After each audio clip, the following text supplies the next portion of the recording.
I wish I could wave a wand and the game that we want to make and we have in our head, we're starting things on, just came out.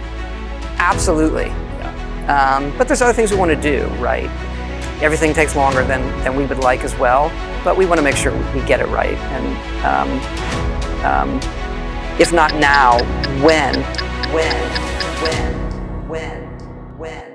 What is Todd Howard referring to in this interview? Is Starfield already facing a delay from its scheduled November 11th, 2022 release date? Let's see what he had to say on the subject in an episode of IGN Unfiltered. What does it mean to be a fantasy role-playing game now? The kind of games we want to do, we're going to step into a virtual world. What does that mean? Don't think about making a sequel. Right. Start fresh. And that's a great kind of exercise for all of us. Really, really energizing.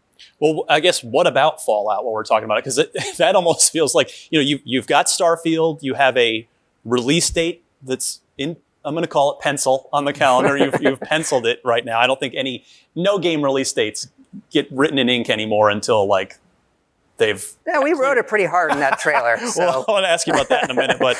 that felt like some ink, but yeah. Okay, we'll get to that in a second, sure. But... It sounds like the team at Bethesda is confident in their chosen release date, as Todd Howard seemed quite outspoken when the date was referred to as written in pencil. Naturally, I think it's safe to say that speculation about a delay to the game's release is unfounded, according to Todd Howard himself. However, we've certainly seen some game developers confidently asserting release dates for their games and still falling short. Regardless, here is why I think it's safe to say this will not be the case for Starfield. So, Starfield is written in ink for November 11th, 2022, per your words, which seemingly would indicate that it's in pretty good shape as far as... We have our challenges. I can't sit here and say, it's a very, very ambitious game. Yeah. Look, we were, confident about the date when we put that out there. But our main focus is just making the best game that we possibly can.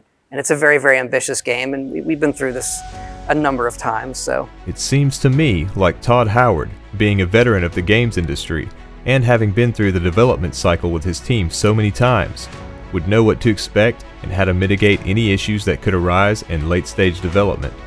You could also find some small suggestion of good faith if you look at the release dates of Bethesda's current two most popular IPs, Fallout 4 and Skyrim. Oddly enough, Skyrim was released on the date of November 11th, 2011, or 11/11/11, and Fallout 4 was released on November 10th, 2015. With Starfield's release slated for 11/11/22, it appears their release dates share a common theme, and one centered around the number 11, and of course, a November release date. Now, if speculation and superstition isn't enough to reassure you, or for some reason Starfield does not meet its expected release, try to remember, a delayed game is eventually good, but a rushed game is forever bad. Thank you so much for watching. Stay tuned for the next video, and please don't forget to subscribe so I can keep you informed on the latest Starfield news, updates, and more, as we look forward to the future.